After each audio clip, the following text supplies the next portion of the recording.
మరి ప్రభుత్వం నిన్న పెద్ద ఎత్తున సంబరాలు జరుపుకోవాలి, పండుగ జరుపుకోవాలి, రాష్ట్రమంతా కూడా ఒక పండుగ వాతావరణంలో ఉందని చెప్పేసి ఒక అపోహలు సృష్టించి మరి తమ పరిధిలో ఉన్నటువంటి అధికార యంత్రాంగాన్ని తమ పార్టీ నాయకులందరూ కూడా మరి అప్రమత్తం చేసుకొని నిన్నంతా కూడా పండుగ వాతావరణం సృష్టించే ప్రయత్నం చేశారు. మరి అడుగుతా ఉన్నా నేను ప్రభుత్వాన్ని, ముఖ్యమంత్రి గారిని, మీరు మాట తప్పినందుకు పండుగ జరుపుకుంటున్నారా? ఇచ్చిన మాటని నిలబెట్టుకెళ్ళినందుకు మరి పండుగ జరుపుకుంటున్నారా? మీరు ఇచ్చిన మాట, ఇచ్చిన తేదీని మరి డిసెంబర్ 9వ తారీఖునే మరి నేను చేస్తాను, మీకు ప్రకటన చేస్తాను, మీకు ఒకటే సంతకం ద్వారా రుణమాఫీ చేస్తాను 2 లక్షల రూపాయలు అని చెప్పి ఇచ్చిన మాట తప్పి మరి ఆ మాట తప్పినందుకు మరి యొక్క పండుగ వాతావరణం తీసుకొచ్చినట్టు ప్రశ్నిస్తా ఉన్నాం. ఈరోజు ఒకటే స్పష్టంగా ప్రజలు అడుగుతూ ఉన్నారు మిమ్మల్ని, ఏ ఒక్క హామీని కూడా మీరు ఇప్పటివరకు కూడా నిలబెట్టుకోకుండా మీరు కాలయాపన చేసుకుంటూ మరి ముందుకు వస్తూ ఉన్నారు. ఈ రుణమాఫీ విషయంలో కూడా మీ మాట నమ్మలేదు కాబట్టి, ప్రజలు మీ మాటని విశ్వసిస్తలేదు కాబట్టి, మీ పైన ఉన్నటువంటి అంతో కొద్ద గౌరవాన్ని మీరు కేంద్రంలో ఉన్నటువంటి మీ జాతీయ పార్టీ నాయకత్వాన్ని తీసుకొచ్చి నమ్మబలికే ప్రయత్నం చేశారు. వారి నమ్మకం కూడా పోయింది కాబట్టి ఏం చేయాలో అర్థం కాక మొన్న జరిగినటువంటి పార్లమెంట్ ఎన్నికల్లో సాక్షాత్తు దేవతల మీద ఏ ప్రాంతానికి వెళ్తే ఆ ప్రాంతంలో ఉన్నటువంటి ఆలయాలపైన, భగవంతులపైన, దేవుళ్ళపైన ఒట్టు తిని ప్రజలను నమ్మించే ప్రయత్నం చేసి మళ్ళీ మీరు ఇప్పుడు ఆ దేవుని పైన పెట్టే ప్రమాణం కూడా మరి తప్పుతున్నారని చెప్పేసి ఈ సందర్భంగా నేను మనవి చేస్తూ ఉన్నాను. ఈరోజు మీరు చేసింది చారడంతా, చెప్పేది బారడంతా. మీరు ఏం చేయలేదు, చేసింది కొంచెం స్టార్ట్ చేసి పెద్ద ఎత్తున ప్రచార ఆర్భాటాలు పెద్ద ఎత్తున చేసే ప్రయత్నం చేస్తూ ఉన్నారు, నమ్మబలిగే ప్రయత్నం చేస్తూ ఉన్నారు. ఈరోజు రైతులు ఎవరు కూడా స్వచ్ఛందంగా సంతోషంగా మరి ముందుకు రావట్లేదు. అయినా సరే మరి వారిపైన రుద్దే విధంగా రైతులందరూ కూడా తమ వైపే ఉన్న విధంగా మరి ప్రచారం చేసుకొని చెప్పే ప్రయత్నం చేస్తున్నారని స్పష్టంగా అర్థమవుతూ ఉన్నది. మరి పదే పదే మరి ముఖ్యమంత్రి గారు గతంలో మరి అపోజిషన్ పార్టీలో ఉన్నప్పుడు మరి కాంగ్రెస్ పార్టీ అధ్యక్షుడిగా మరి అపోజిషన్లో చాలా మాటలు మాట్లాడినారు. వారి మాటలకి, అప్పటి మాటలకి ఇప్పటి మాటలకి పొంతన లేదు. ఆ రోజు అన్నారు మరి ఇదంతా ఎవరి ధనం ఎవరు వృధా చేస్తున్నారని చెప్పేసి ప్రకటనల గురించి వారు మాట్లాడినారు. ఈరోజు మరి నిన్న ముఖ్యమంత్రి గారి మాటలు, ఉప ముఖ్యమంత్రి గారి మాటలు చూసినాం. రాత్రి మగలు నిద్రపోకుండా రూపాయి కూడబెట్టి మేము ఈరోజు రైతు రుణమాఫీని అమలు చేయడానికి ప్రయత్నం చేస్తున్నామని చెప్పారు. అంటే నిద్రలేని రాత్రులు ఎన్నో గడిపినామని చెప్తున్నారు, రూపాయి కూడబెట్టినామని చెప్తున్నారు. అవన్నీ డబ్బు కూడగట్టి ఈ 100 కోట్ల రూపాయలతోని ప్రచారానికి, పేపర్ల యాడ్ల గురించి తప్ప మరి నిజంగా చిత్తశుద్ధితోని మీరు రైతు రుణమాఫీ చేయడానికి ప్రయత్నం చేస్తున్నారని చెప్పేసి ప్రశ్నిస్తా ఉన్నాను. మరి ఇంత జాగ్రత్త కూడబెట్టే డబ్బుని, ఇన్ని 100 కోట్ల రూపాయలని ఎందుకు వృధా చేస్తున్నారని చెప్పేసి ప్రశ్నిస్తా ఉన్నాను. మరి గతంలో మరి ముఖ్యమంత్రి గారి మాటలు ఒక్కసారి మీ అందరికీ వినిపించాల్సిన అవసరం ఉన్నది. మరి మీ ద్వారా మన రాష్ట్ర ప్రజానీకానికి మరి ఎక్కడున్నా సరే, మన తెలుగు ప్రజలు ఎక్కడున్నా సరే, 2 రాష్ట్రాల ప్రజలు కానీ ప్రపంచవ్యాప్తంగా ముఖ్యమంత్రి గారి యొక్క డ్యూయల్ అంటే 2 నాలుగుల ధోరణిని ప్రజలు చెప్పాల్సిన అవసరం ఉన్నది. ఆ రోజు ఏం మాట్లాడినారు వారు? ఇదే ప్రకటనల గురించి మాట్లాడితే అప్పుడు ప్రభుత్వం పైన ఏం మాట్లాడాలి ఒక్కసారి మనం వినాలి, మీకు వినిపిస్తామని చెప్పి కోరుతా ఉన్నాను.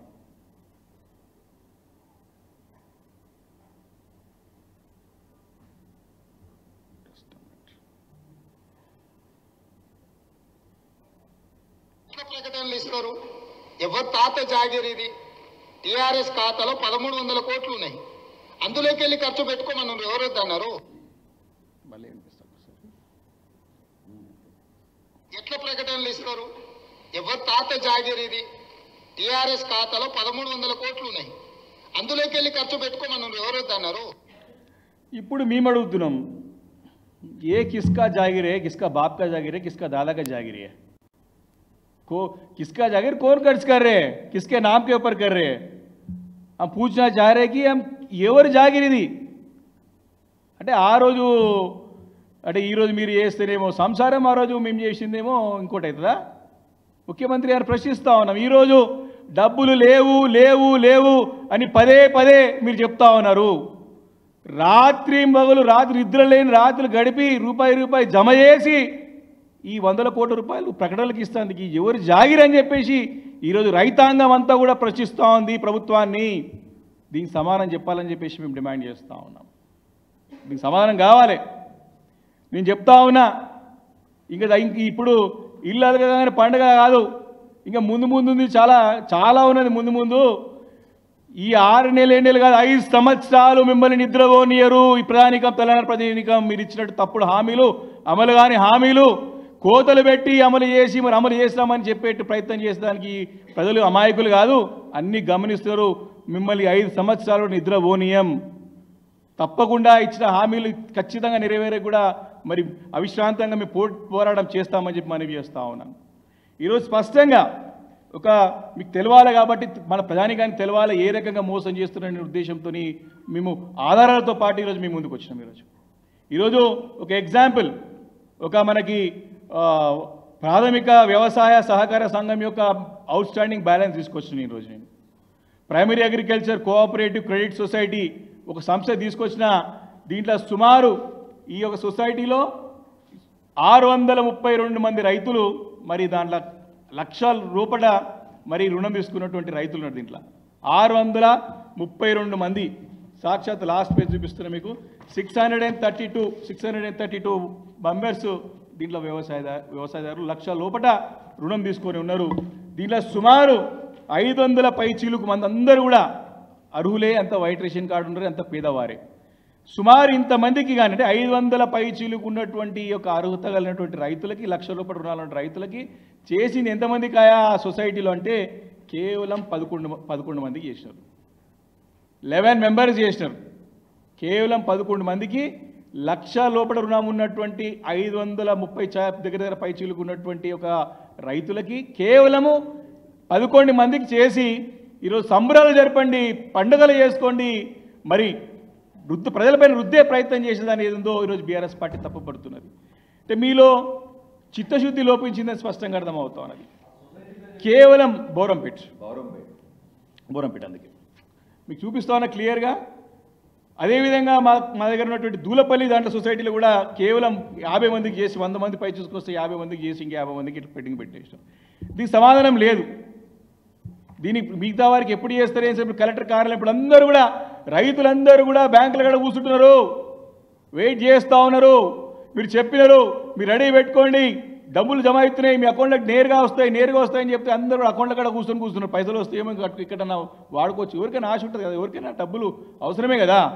మీరు ఆశ చూపెట్టారు కదా, మీరు డైరెక్ట్గా మీ అకౌంట్లోకి వస్తే అని చెప్పేసి పదే ముఖ్యమంత్రి గారు, ఉప ముఖ్యమంత్రి గారు, వారి మంత్రులు ప్రకటన చేసినారే. ఈరోజు ఎక్కడ పోయినారు, ఎప్పటివరకు వేస్తారు? మరి సమానం రైతులకు చెప్పాలని చెప్పేసి ఈరోజు బీఆర్ఎస్ పార్టీ డిమాండ్ చేస్తూ ఉన్నది. అంతేకాదు మీరు 9వ తారీఖున చేయాల్సినటువంటి యొక్క రుణమాఫీ ఈ 7-8 నెలల సంబంధించినటువంటి ఇంట్రెస్ట్ కూడా మీరు దాంట్లో జతపరచాలా. గతంలో 2018 మీరు మీ ఎలక్షన్ మేనిఫెస్టోలో 2018కి బిఫోర్ వాళ్ళకి ఇవ్వమని ఎప్పుడు చెప్పలేదు, వారు కూడా ఇవ్వాలి. కాబట్టి ఇమీడియట్గా మీరు రుణమాఫీ చేశారు, రైతులందరూ మీ పైన ఆశ పెట్టుకున్నారు. మరి దీనిపైన మాట తప్పకుండా మాట నిలబెట్టుకోవాలని చెప్పేసి ఈరోజు బీఆర్ఎస్ పార్టీ డిమాండ్ చేస్తూ ఉంది. కాబట్టి దీనిపైన ప్రజలందరూ వేచి చూస్తూ ఉన్నారు. ఆగస్ట్ 15 వరకు మీరు టైం పెట్టారు కాబట్టి లక్ష లోపల రుణమే ఇంతమంది ఎగ్గొట్టే ప్రయత్నం చేస్తారు, మిగతా వారికి ఏం చేస్తారని చెప్పేసి ఒక ప్రజల్లో మరి మీ పైన నమ్మకం పోయింది. మరి తప్పకుండా దీనిపైన ఇమీడియట్గా మీరు చెప్పి వివరణ ఇచ్చి సమానం చెప్పాల్సినటువంటి అవసరం ఉంది చెప్పి మనవి చేస్తా ఉన్నాను. కేవలం కటింగ్లు పెట్టి కాలయాపన చేసి టైంపాస్ చేసి తూతూ మంత్రంగా ఏదో మీద వారికి ఇచ్చేసి వారికి ఏదో ఇచ్చినామని చెప్పేసి కొంతమందికి ఇచ్చేసినామని చెప్పేసి మా హామీని పేరు నిలబెట్టుకున్నామని చెప్పి రాహుల్ గాంధీని తీసుకొని సభ పెట్టడం కాదు. చిత్తశుద్ధి ఉండాలా. ప్రజలకి మీరు నిజంగా చేస్తున్నా లేదా మీకు మీరు ప్రశ్నించుకోవాలా, మీరు మీ ఆత్మ పరిశీలన చేసుకోవాలా. కేవలం రాజకీయాలకి కాదు, ఎన్నికలు లేవు, అయిపోయినాయి. మీరు ముఖ్యమంత్రి అయ్యారు, మీరు ప్రభుత్వంలోకి వచ్చి అధికారాలు ఉన్నారు, మీరు ఏం చేస్తున్నారో దాన్ని చిత్తశుద్ధితో చేయండి అని చెప్పేసి ఈరోజు ప్రజలు కోరుతా ఉన్నారు. బీఆర్ఎస్ పార్టీ డిమాండ్ కోరుతా ఉంది. కాబట్టి దీనిపైన మాట నిలబెట్టుకోవాలని చెప్పేసి బీఆర్ఎస్ పార్టీ డిమాండ్ చేస్తూ ఉన్నది. మేమేదో తొందరలో లేము. మీరు కేవలం ఇంకా కూడా ముఖ్యమంత్రి పదవిలో కూడా ఇంకా మా ప్రభుత్వం పైన ఇంకా మా ముఖ్యమంత్రి పైన ఏడుపు బంద్ చేయండి. మేము చాలా చేసినాం, ప్రజల గుండెల్లో ఉన్నాం, మేము ఏం చేసినాం వాళ్ళకి తెలుసు. కాబట్టి మీరు చేసే ప్రయత్నం చేయరు తప్ప మీరు ఏదో మా పైన బురదేలే ప్రయత్నాన్ని మానుకోవాలని చెప్పేసి కూడా నేను కాంగ్రెస్ పార్టీ ముఖ్యమంత్రి గారికి వారి మంత్రివర్గానికి నేను హెచ్చరిస్తా ఉన్నాను.